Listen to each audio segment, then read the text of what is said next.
MA tambah hukuman Anggodo, ini dia.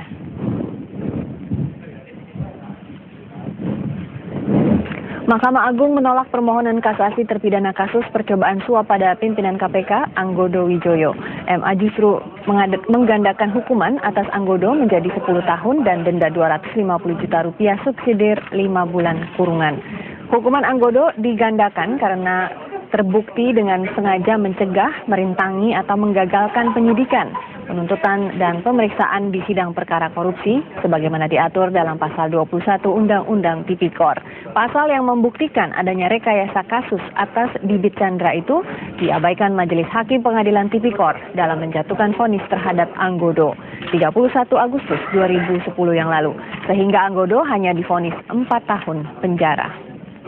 Padahal Anggodo jelas-jelas melaporkan Bibit dan Chandra ke Mabes Polri atas dugaan penyuapan yang berbuntut pada penahanan kedua pimpinan KPK tersebut sebagai tersangka.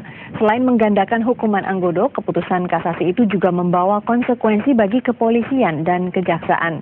Penyidikan kasus Bibit Chandra oleh kepolisian patut dipertanyakan karena terbukti direkayasa. Ya, Pak Ali, kenapa tertarik dengan berita ini? Saya tertarik dengan berita tersebut karena mengingat faktor hukum kita selama ini, Mbak, ya. Tapi saya mengucapkan alhamdulillah kepada MA yang sudah tanggap dengan penegakan hukum kita. Hanya saja yang kami pertanyakan bukan lagi Anggodo, tentang kasus suap, dugaan kasus suap yang ada di tubuh KPK itu sendiri. Itu bagaimana, kenapa tidak ditindaklanjuti, kan?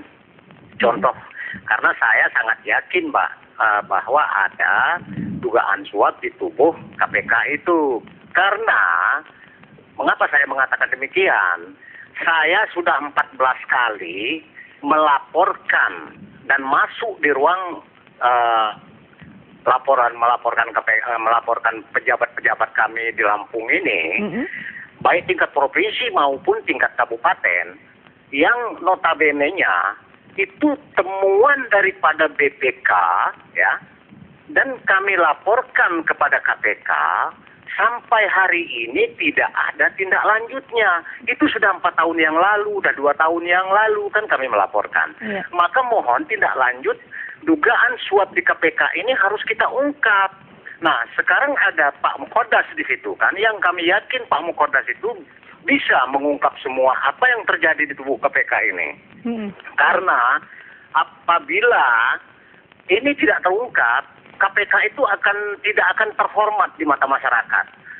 Yang satu lagi, Mbak, ya, kami atas nama masyarakat mohon kepada pihak Kejaksaan Agung, karena di dalam temuan BPK itu setiap anggaran APBD provinsi maupun kabupaten itu dicantumkan bahwa apabila dana tersebut tidak dikembalikan kepada kas daerah, maka pihak Kejaksaan Negeri, Kabupaten atau Provinsi harus menindaklanjuti sesuai dengan hukum yang berlaku. Baik. Tetapi sampai sekarang tidak pernah ada. Mohon pihak Kejagung ya mengawasi jaksa-jaksa yang ada di Lampung ini. Ya, baik. Terima kasih Pak Ali. Sudah 14 kasus yang Bapak laporkan ya ke KPK, namun belum ada tanggapan. Terima kasih Pak Ali dari